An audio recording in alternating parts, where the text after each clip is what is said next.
বিসমিল্লাহির রহমানির রহিম। প্রিয় শিক্ষার্থী এবং আপনারা যারা দেখছেন ও শুনছেন, সবাইকে বেলকুচি সরকারি কলেজের পক্ষ থেকে স্বাগত জানাচ্ছি। মোহাম্মদ মজনু মিয়া, প্রভাষক পরিসংখ্যান, বেলকুচি সরকারি কলেজ, বেলকুচি, সিরাজগঞ্জ। প্রিয় শিক্ষার্থী, আজ আমি দেখাবো দুটি স্বাধীন ঘটনার ক্ষেত্রে সম্ভাবনা গুণসূত্র। দুটি স্বাধীন ঘটনার ক্ষেত্রে সম্ভাবনার গুণসূত্র। দুটি স্বাধীন ঘটনা একত্রে ঘটার সম্ভাবনা এদের নিজ নিজ সম্ভাবনা গুণফলের সমান।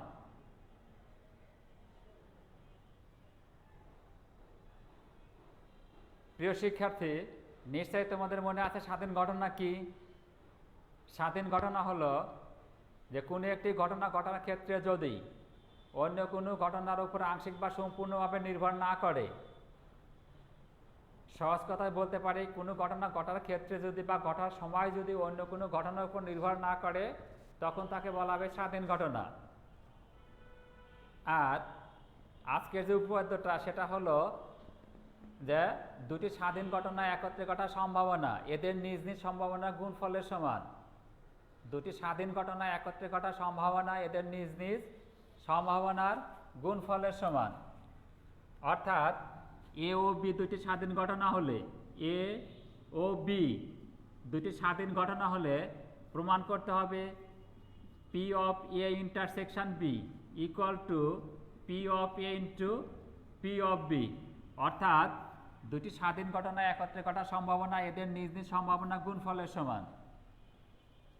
ঠিক আছে শিক্ষার্থীরা, তাহলে এই উপপাদ্যটা কিভাবে আমরা প্রমাণ করব? এটা প্রমাণ করার জন্য আমরা ধরে নেব, মনে করি এস অন নমুনা ক্ষেত্রের মধ্যে এ একটি ঘটনা, এস অন নমুনা ক্ষেত্রের মধ্যে এ একটি ঘটনা, এ নমুনা ক্ষেত্রের মোট নমুনা বিন্দুর সংখ্যা এন ওয়ান, এ ঘটনার অনুকূল নমুনা বিন্দুর সংখ্যা এম ওয়ান, এবং এস টু নমুনা ক্ষেত্রের মধ্যে বি আর একটি ঘটনা, এস টু নমুনা ক্ষেত্রের মধ্যে বি আর একটি ঘটনা, নমুনা ক্ষেত্রের মোট নমুনা বিন্দুর সংখ্যা এন টু, বি ঘটনা অনুকূল নমুনা বিন্দুর সংখ্যা এম টু। ঠিক আছে শিক্ষার্থীরা, এই ঘটনা দুটি পরস্পর স্বাধীন। এ এবং ঘটনা, এই যে ঘটনা দুটো আছে, এই ঘটনা দুটো পরস্পর স্বাধীন। কেন স্বাধীন হবে? যে এটা ঘটবে এস ওয়ানের অধীনে এবং বিটা ঘটবে এস টুর অধীনে। এই দুইটার মধ্যে কোনো সম্পর্ক নাই। এস ওয়ান নমুনা ক্ষেত্রের মধ্যে, এস ওয়ান নমুনা ক্ষেত্র এবং এস টু নমুনা ক্ষেত্রের মধ্যে সম্পর্ক আছে, একই মুদ্রা নিক্ষেপ করব, কিন্তু এই ঘটনা দুইটা কি পরস্পর স্বাধীন, একটা আর একটার উপর কি করে না, নির্ভর করে না। ঠিক আছে শিক্ষার্থীরা, এই ক্ষেত্রে আমরা প্রমাণ করব কি? প্রমাণ করব হলো যে P of A intersection B equal to P of A into P of B. ঠিক আছে শিক্ষার্থীরা, এখন দেখো সম্ভাবনা সংজ্ঞা অনুসারে P of A equal to কত হবে? M one divide by N. কেন তা হবে? যেহেতু নমুনা ক্ষেত্রের মোট নমুনা বিন্দুর সংখ্যা এন এবং এ ঘটনা অনুকূল নমুনা বিন্দুর সংখ্যা এম ওয়ান, এবং P of B equal to M two divide by N two, ঠিক আছে শিক্ষার্থীরা, দেখো এটা উদাহরণ হিসাবে নিলে আমরা ভালো বুঝতে পারবো। কীভাবে ভালো বুঝবো? দেখো, একটা মুদ্রায় একবার নিক্ষেপ করা হলো, একটা মুদ্রা কি করবো আমরা? একবার নিক্ষেপ করবো। এস ওয়ান ইকুয়াল টু কি হবে? এস ওয়ান ইকুয়াল টু হবে এইচ টি। এখানে নমুনা ক্ষেত্রের মোট নমুনা বিন্দুর সংখ্যা এন ওয়ান ইকুয়াল টু কত? 2। আর এখানে আর এই নমুনা ক্ষেত্রের অধীনে এ একটি ঘটনা, এই নমুনা ক্ষেত্রের অধীনে এ একটি ঘটনা। অনুরূপভাবে কি করব? এই মুদ্রাটায় আমরা আবার নিক্ষেপ করব, নমুনা ক্ষেত্র হবে এস টু ইকুয়াল টু কত হবে? H T. নমুনা ক্ষেত্রের মোট নমুনা বিন্দুর সংখ্যা এন টু ইকুয়াল টু 2। ঠিক আছে শিক্ষার্থীরা, আর এই এস টুর অধীনে বি আর একটি ঘটনা। এক্ষেত্রে এ এবং বি ঘটনা দুটো পরস্পর স্বাধীন। কেন? প্রথম নমুনা ক্ষেত্রের মধ্যে এ একটি ঘটনা, আর এটাকে বললাম আমি মাথা আসছে। এই মাথা আসা দ্বিতীয় নমুনা ক্ষেত্র থেকে লেজ আসবে বা মাথা আসবে তার উপর নির্ভর করে না, অথবা দ্বিতীয় নিক্ষেপে বা দ্বিতীয় মুদ্রায় বা দ্বিতীয় নমুনা ক্ষেত্র থেকে বি একটি ঘটনা ঘটবে, সেখানে মাথা অথবা লেজ আসতে পারে। ওই মাথা এবং লেজ আসা প্রথম নমুনা ক্ষেত্রের অধীনে এই ঘটনা ঘটার উপর নির্ভর করে না। এক্ষেত্রে আমরা বলতে পারি এ এবং বি পরস্পর স্বাধীন ঘটনা। ঠিক আছে শিক্ষার্থীরা? কিন্তু এখন দেখো এই যে দুটো নমুনা ক্ষেত্র আছে, এই দুটো নমুনা ক্ষেত্র, প্রথম নমুনা ক্ষেত্রে নমুনা বিন্দুর সংখ্যা n1 এবং দ্বিতীয় নমুনা ক্ষেত্রে নমুনা বিন্দুর সংখ্যা কত n2। এই দুটো নমুনা ক্ষেত্রকে যদি একসঙ্গে ঘটানো হয় অথবা দুটা মুদ্রা, এই প্রথম মুদ্রা দ্বিতীয় মুদ্রা, দুইটা মুদ্রাকে যদি আমরা একসঙ্গে নিক্ষেপ করি তাহলে দেখো নমুনা ক্ষেত্রের মোট নমুনা বিন্দুর সংখ্যা কি হবে? ফলাফল সংখ্যা টু দি পাওয়ার নিক্ষেপ সংখ্যা টু দি পাওয়ার 2 = 4।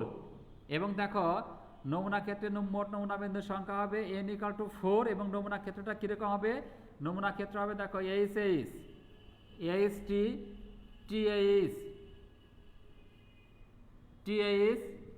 টি নমুনা ক্ষেত্র এস = হবে এটা। ঠিক আছে শিক্ষার্থীরা? যে এইচ নমুনা বিন্দু কয়টা আসছে? এখানে 4টা আসছে। আর এই 4টা লেখা যায় দেখো 2 × 2 = কি লেখা যায়? n1 × n2। ঠিক আছে শিক্ষার্থীরা? তাহলে এই উদাহরণ থেকে আমরা লিখতে পারি, এই উদাহরণের সাহায্যে বা এই উদাহরণ থেকে আমরা লিখতে পারি কি S1 এবং S2 নমুনা ক্ষেত্র, এই যে দুটো নমুনা ক্ষেত্র আছে এই দুটো নমুনা ক্ষেত্রকে একত্রিত করলে নমুনা ক্ষেত্রের মোট নমুনা বিন্দুর সংখ্যা n = কত হবে? n = হবে n1 × n2। ঠিক আছে শিক্ষার্থীরা? তাহলে দেখো যে S1 এবং S2, S1 এর অনুকূল নমুনা বিন্দু সংখ্যা অথবা মোট নমুনা বিন্দুর সংখ্যা n1, S2 এর মোট নমুনা বিন্দুর সংখ্যা n2। এই দুটো নমুনা ক্ষেত্রকে যদি একত্রে ঘটানো হয় বা একত্রিত করা হয় তখন দেখো নমুনা ক্ষেত্রের মোট নমুনা বিন্দুর সংখ্যা n = কত হবে? n1 × n2। আর S1 নমুনা ক্ষেত্রের অধীনে A একটি ঘটনা এবং S2 নমুনা ক্ষেত্রের মধ্যে B আর একটি ঘটনা, এই দুইটাকে যদি একত্রে ঘটানো হয় বা একত্রিত করা হয় তাহলে দেখো যে একত্রে কি হবে? A ইন্টারসেকশন B এর অনুকূল নমুনা বিন্দুর সংখ্যা কি হবে? যে প্রথম ঘটনার অনুকূল নমুনা বিন্দুর সংখ্যা গুণন দ্বিতীয় ঘটনার অনুকূল নমুনা বিন্দুর সংখ্যা, অর্থাৎ A ইন্টারসেকশন B এর অনুকূল নমুনা বিন্দুর সংখ্যা হবে m1 × m2, অর্থাৎ প্রথম ঘটনার অনুকূল নমুনা বিন্দুর সংখ্যা গুণন দ্বিতীয় ঘটনার অনুকূল নমুনা বিন্দুর সংখ্যা। ঠিক আছে শিক্ষার্থীরা? তাহলে দেখো এখানে কি পেলাম আমরা? এখানে পেলাম যে নমুনা ক্ষেত্রের মোট নমুনা বিন্দুর সংখ্যা n = n1 × n2 এবং A ইন্টারসেকশন B এর অনুকূল নমুনা বিন্দুর সংখ্যা m1 × m2। তাই যদি হয় তাহলে দেখো সম্ভাবনা সংজ্ঞা অনুসারে আমরা কি লিখতে পারি? যে P of A intersection B, সম্ভাবনা সংজ্ঞা অনুসারে আমরা লিখতে পারি P of A intersection B = কি? A intersection B এর অনুকূল নমুনা বিন্দুর সংখ্যা ডিভাইডেড বাই নমুনা ক্ষেত্রের মোট নমুনা বিন্দুর সংখ্যা = কত? যে m1 × m2 divide by n1 × n2। ঠিক আছে শিক্ষার্থীরা? আর এটা কি হবে দেখো? এটা ভেঙে লেখা যায় যে m1 divide by n1 into m2 divide by n2 আর ইকুয়াল টু কত? যে এটা হলো P of A, এটা P of A আর এটা কত? P of B। অতএব কি আসলে এখানে দেখো যে P of A intersection B = P of A into P of B, অর্থাৎ দুটি স্বাধীন ঘটনা একত্রে ঘটার সম্ভাবনা এদের নিজ নিজ সম্ভাবনা গুণফলের সমান। ঠিক আছে শিক্ষার্থীরা? এখন এটার সাহায্যে আমরা কি করতে পারি? তিনটি স্বাধীন ঘটনা ক্ষেত্রে সম্ভাবনা গুণসূত্র বর্ণনা এবং প্রমাণ দুটোই করতে পারবো। যদি এরকম বলা হয় যে তিনটি স্বাধীন ঘটনা একত্রে ঘটলে বা তিনটি স্বাধীন ঘটনার ক্ষেত্রে সম্ভাবনা গুণসূত্র বর্ণনা প্রমাণ করো, বিবৃতি সহ প্রমাণ করো, তাহলে আমরা কি লিখবো? এখানে আমরা লিখবো এইভাবে যে তিনটি স্বাধীন ঘটনা একত্রে ঘটার সম্ভাবনা এদের নিজ নিজ সম্ভাবনা গুণফলের সমান। তিনটি স্বাধীন ঘটনা একত্রে ঘটার সম্ভাবনা এদের নিজ নিজ সম্ভাবনার গুণফলের সমান, অর্থাৎ A, B ও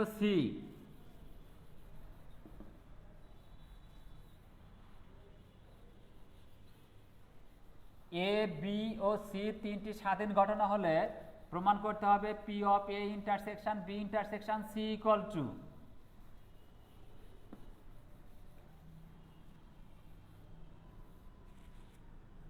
তিনটি স্বাধীন ঘটনা